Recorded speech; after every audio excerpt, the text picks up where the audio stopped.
आज ही को यीशु के नाम में जय मसीह की और हालेलुया आई। और आज सभी और आज 12 जून है। मैं चाहती हूँ कि हम लोग समय के साथ आगे बढ़ने के साथ साथ परमेश्वर की उपस्थिति में भी बढ़ें, उसके वचन में भी आगे बढ़ें। और आज का वचन शुरू करने से पहले मैं अपने पापा को प्रार्थना के बुलाना चाहूँगी ताकि वो प्रार्थना में हमारी अगुवाई करें।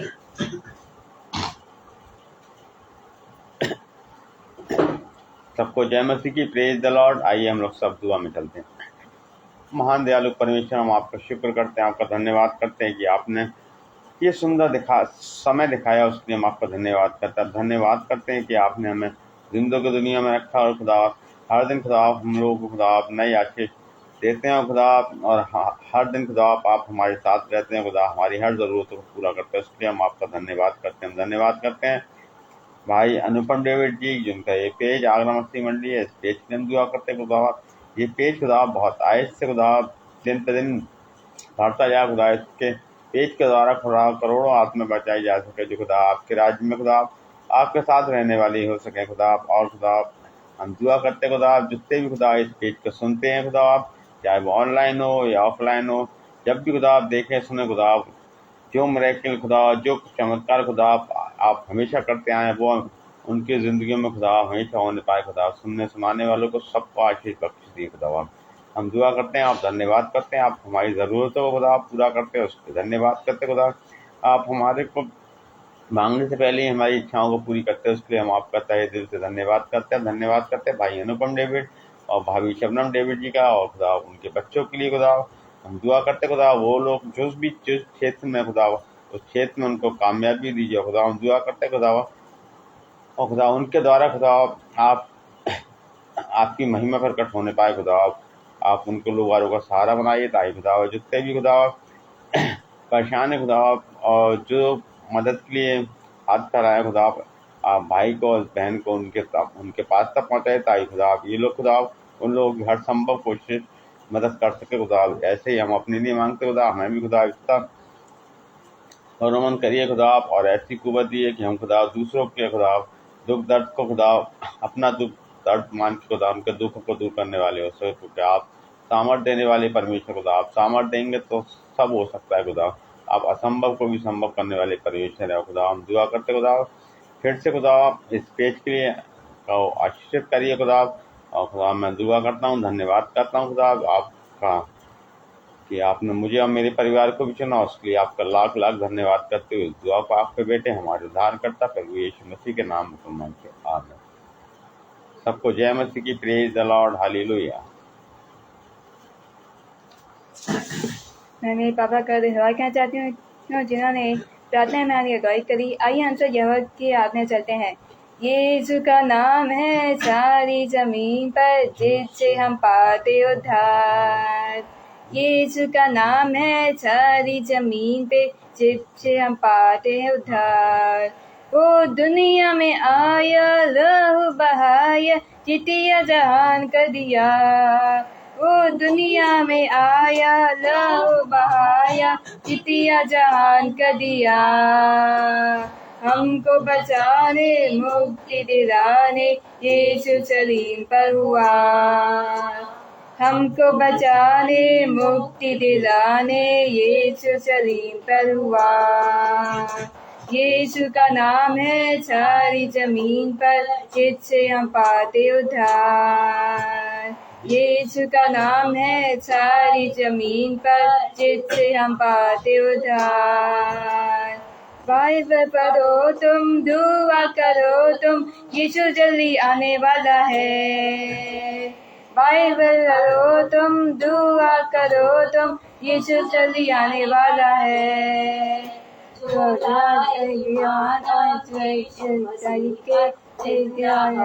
रहेगा जो लाए ईमान यीशु मसीह पर, जिंदा हमेशा रहेगा। यीशु का नाम है सारी जमीन पर, जिससे हम पाते उद्धार। यीशु का नाम है सारी जमीन पर, जिससे हम पाते उद्धार। जिससे हम पाते उद्धार, जिससे हम पाते उद्धार। आइए अब हम सब कुछ परमेश्वर के बच्चे में चलते हैं और आप सब अपनी बाइबल लेके बैठिए और निकालें भजन संहिता उसका 32 अध्याय और उसकी जो 3 आयतें पढ़ें, जिसमें है क्षमा प्राप्ति की आशीष। उसकी पहली आयत जिसमें लिखा हुआ है, क्या ही धन्य है वह जिसका अपराध क्षमा किया गया और जिसका पाप ढांपा गया हो। तो फिर हम वचन में इन 3 कार्यों को पढ़ेंगे, जिसमें से पहले में लिखा हुआ है, क्या ही धन्य है वह जिसका अपराध क्षमा किया गया। तो फिर आप लोग जानते होंगे कि कई सारे लोग हैं जिनका अपराध क्षमा नहीं किया गया है और जिन्होंने कई सारे गुनाह किए हैं और जो लोग भी उत्तर प्रदेश के बारे में नहीं जानते हैं उन लोगों ने दुनिया के साथ जुड़कर कई सारे बुरे काम किए, मगर फिर भी वो लोग जो धन्य होते हैं जिनका पाप और उनका अपराध डाल दिया जाता है, क्योंकि अर्थात जिन भी लोगों का उन्हें अपराध किया है, माना कि उनका अपराध लिखा तो गया है, मगर फिर भी परमेश्वर ने उन्हें सब कुछ दिया है और उनका अपराध क्षमा कर दिया है। वैसे ही मैं जो आपको फॉर एग्जाम्पल की मदद से समझाऊंगी, जैसे अगर आप परमेश्वर के विश्वासी हैं, क्या आप लोग अगर परमेश्वर को अब तक नहीं जानते हैं तो आप लोग कोई गलती कर देते हैं जिसका आपको पछतावा होता है, क्योंकि गलती के वजह से आपको लग रहा होता है कि आपने गलत किया होता है और आपको उस चीज़ की माफ़ी नहीं मिलेगी। उस वक्त आप रिग्रेट करते हैं, क्योंकि जो और भी कई लोग हैं जो अपनी गलतियां करने के बाद कभी रिग्रेट नहीं करते हैं, मगर फिर भी परमेश्वर अपने दरवाजे उनके लिए खुले रखता है ताकि वो लोगों को बता सके कि वो उन्हें क्षमा कर सकता है, उन्हें उद्धार दे सकता है। हालेलुया। तो फिर मैं आप लोगों को यही बताना चाहती हूँ, समझाना चाहती हूँ, क्योंकि आज कई लोग होंगे जो यीशु मसीह के बारे में नहीं जानते हैं और कई सारे अपराध कर रहे हैं और बुरे काम कर रहे हैं, और उन्हें लगता है कि उन्हें कभी उन बुरे कामों की माफ़ी नहीं मिलेगी, उन्हें बुरे कामों के कारण जज किया जाएगा, उन्हें कोई माफ़ नहीं करेगा, उन्हें से कोई बातचीत नहीं करेगा, उन्हें कोई भी क्षमा नहीं मिलेगी, कि उन्हें उनके अपराधों की क्षमा नहीं मिलेगी, सज़ा मिलेगी, पनिशमेंट मिलेगी। मगर जब यीशु मसीह दुनिया में आए थे तब उन्होंने हर किसी को क्षमा किया था। वो दुनिया में आए थे ताकि लोगों का उद्धार कर सकें और उन्हें ये बता सके कि परमेश्वर पिता उन्हें क्षमा करना चाहते हैं और इस चीज़ के लिए उन्हें यहोवा के पास आना होगा। तो ये वचन हमें यही बात बताना चाहता है।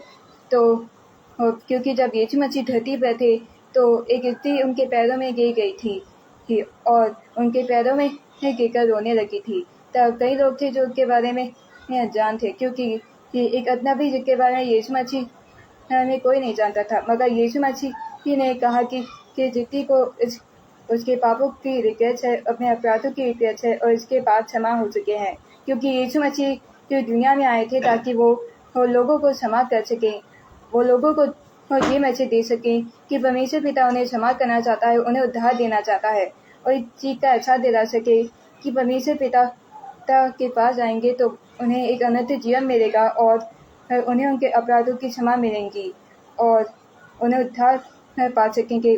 वो एक अनंत जीवन के साथ परमेश्वर के साथ रह सकेंगे, उनके राज्य में प्रवेश कर सकेंगे। और अब दूसरा भाग्य जिसमें लिखा हुआ है, क्या ही धन्य है वह मनुष्य जिसके अधर्म का यहोवा लिखा ना ले और जिसकी आत्मा में कपट ना हो। तो आप जानते होंगे कि जब होंगे कि परमेश्वर की नज़र 24 घंटे पूरे वक्त हम सब पर रहती है क्यों वो अपने स्वर्गदूतों को भी हमारे साथ रखता है ताकि हम शैतान की किसी भी बात में ना आए, हम शैतान की किसी भी बुरी चाल में चले, हम शैतान की किसी भी बुरी हरकत में ना चले, क्योंकि अगर हमारी आत्मा में कपट नहीं है, अगर हमारी आत्मा में किसी के लिए भी बैर नहीं है, किसी के लिए भी कोई बुरी बात नहीं है, कपट नहीं है, दूसरों के लिए शांति और क्षमा है, तो फिर परमेश्वर पिता जो होंगे ये हमारे अपराधों को क्षमा कर देंगे और हमारे अपराधों को क्षमा करके हमें अपने राज्य में प्रवेश करने देंगे, क्योंकि एक विश्वासी तक के लिए भी मुश्किल होता है परमेश्वर के स्वर्ग के राज्य में प्रवेश करना, क्योंकि माना कि ये कई लोग हैं जो यीशु मसीह और परमेश्वर पिता के बारे में या उनके वचन या उनकी आज्ञाओं के बारे में कुछ नहीं जानते हैं या उनके वृक्षदक्ताओं के बारे में, मगर फिर भी उनके साथ साथ परमेश्वर के जो विश्वासी लोग हैं उनकी लाइफ में भी कई सारे प्रॉब्लम्स आते हैं, दिक्कतें आती हैं जो उन्हें टच करने के लिए होती हैं, जिसमें कईयों को बहुत झेलना पड़ता है, पर वो इससे आती हैं ताकि वो उनका विश्वास चेक कर सके। जैसे किसी आदमी की अगर नौकरी चल जाती है और वो सोचता है कि अब वो क्या करेगा, अब अपनी फैमिली का खर्चा कैसे चलाएगा, मगर जब वो आदमी पास्ता से यीशु मसीह के बारे में जानता है कि कैसे उसने हम सब की कुर्बानी दी, कैसे उसने हम सब का उद्धार किया, कैसे वो हमारे जी उठा, कैसे वो हमारे लिए मर गया, तो वो यीशु मसीह और उसके पिता पर भरोसा करने लगता है, विश्वास करने लग जाता है। जैसे उसकी नौकरी उसे फिर कुछ वक्त बाद वापस मिल जाती है, वैसे ही हमारी लाइफ चलती है। हमारी लाइफ में बहुत सारी प्रॉब्लम्स आती हैं जिस वजह से हम लोग जो होते हैं बहुत ज़्यादा इरिटेट हो जाते हैं, बहुत ज़्यादा परेशान हो जाते हैं। वैसे ही जो उन लोगों के साथ भी हो रहा है जो यीशु मसीह के बारे में कुछ नहीं जानते हैं, उनके साथ भी होता है। मगर क्योंकि तब उनकी भी फैमिली होती है और वो सोचते हैं कि आगे फिर वो इन सारे कामों को कैसे करेंगे जबकि उनके हालात इतने बुरे हैं। मगर अगर आप एक बार यीशु मसीह को अपनी आत्मा और दिल से अपना प्रेम सौंप देंगे तो फिर यीशु मसीह ही भी आपकी मदद करने के हर तरीके का इस्तेमाल करेगा। माना कि उसमें टाइम लगता है, मगर यहोवा कभी भी किसी चीज़ में टाइम नहीं लगाता है। वो हमेशा हमारी मदद करने की हर एक कोशिश करता है। वो हमें ढाँक के रखता है। वो यीशु मसीह जो होते हैं वो हमें अपने लहू से ढाँक के रखते हैं ताकि हम पर कोई भी मुसीबत ना चले। और जब हमें वो चीज़ मिल जाती है जो यीशु मसीह में दी होती है, तो भी हम छोटी सी प्रॉब्लम, छोटी छोटी इश्यूज के कारण हम उसे ब्लेम करने लग जाते हैं, परेशान होते हैं, अपने मन में चिंता के विषय जगाने लगते हैं। अपने मन में ये तक नहीं सोचते हैं कि यीशु मसीह को सोचे कितनी ज़्यादा तकलीफ होती होगी, कितना दुख होता होगा कि मैं इनके लिए कितना कुछ कर रहा हूँ, मगर फिर भी ये लोग चिंता कर रहे हैं। क्योंकि जब तूफान आया था तब यीशु मसीह ने उसे शांत किया था। तब तूफान जब आया था तब कई सारे लोग डर गए थे। तब यीशु मसीह ने अपने चेलों से कहा था, हे अविश्वासियों, तुम लोग इतना ज़्यादा क्यों घबराते हो, जबकि परमेश्वर का पुत्र तुम्हारे साथ है। क्योंकि यीशु मसीह जब धरती पर थे तो उन्होंने कई सारे चमत्कार किए थे। कई लोगों के अंदर से बुरी आत्माओं को निकाला था और कई सारे पापियों को क्षमा किया था। उन्हें सिखाया था कि प्रेम क्या होता है, उद्धार क्या होता है, लोगों के प्रति प्रेम क्या होता है, रिश्ते क्या होते हैं। क्योंकि यीशु मसीह जो था वो उस वक्त नहीं जानता था कि लोग माना कि उससे नफरत करते हैं, क्या उसके बारे में सोचते हैं, मगर फिर भी यीशु मसीह ने इन सारी चीज़ों पर ध्यान नहीं दिया और लोगों को रिश्ते और प्रेम और शांति के बारे में बताया, शांति के बारे में समझाया और लोगों को ये बताया कि परमेश्वर पिता से उद्धार कैसे पाना है। तो अगर हमारी आत्मा में या हमारे दिल या हमारे मन में किसी के लिए कोई बुराई नहीं है, कोई कपट नहीं है, कोई भी शत्रुता नहीं है, तो फिर यीशु मसीह जो होंगे वो खुद हमारा उद्धार करेंगे और हमें क्षमा कर देंगे। क्योंकि जब परमेश्वर दुनिया में आएगा, जब यीशु मसीह हमारा न्याय करने के आएंगे, तब वो खुद हमारा न्याय करेंगे। तब सबका न्याय होगा, उन सारे लोगों का न्याय होगा जो अब तक इस धरती पे हैं, इस दुनिया में हैं। और अब हम तीसरे वचन की ओर बढ़ेंगे जिसमें लिखा हुआ है, जब मैं चुप रहा तब दिन भर कराते कराते मेरी ही हड्डियाँ पिघल गईं। तो इस वचन में जो लिखा हुआ है, इसके लिए मैं आपको एक एग्जाम्पल देती हूँ। जैसे आपको तो किसी के साथ झगड़ा हो जाता है और आप उसे बुरा भला बोल देते हैं या उसके साथ यानी कि उसका नेगेटिव वर्ड चला देते हैं, उसे काफ़ी दुख दे देते हैं। जिस वजह से आप लोग सोचते हैं कि आपने जो किया सही किया है, क्योंकि तब आप लोग गुस्से में होते हैं। मगर फिर आप देखते हैं कि उसके साथ कितना कुछ बुरा हो रहा है, तो आप लोगों को एहसास होता है कि आप लोगों ने कितना बुरा किया होता है, कितना गलत किया होता है। क्योंकि जब यीशु मसीह के चेले ने उसे धोखा दिया था तब यीशु मसीह को बुरा तो लगा था, मगर फिर भी उसने अपने चेले को क्षमा किया था। और जब पतरस ने यीशु मसीह को 3 बार इनकारा था, तब क्या यीशु मसीह ने पतरस पर गुस्सा किया था? नहीं किया था, क्योंकि यीशु मसीह ही हमें उद्धार देने के लिए ही दुनिया में आया था। यीशु मसीह जो था वो अपने चेलों के साथ था। माना कि पतरस ने उसे 3 बार इनकार किया था, मगर फिर भी यीशु मसीह ने अपने चेले पतरस को क्षमा किया था और उसे अपने ही महिमा के यूज किया था।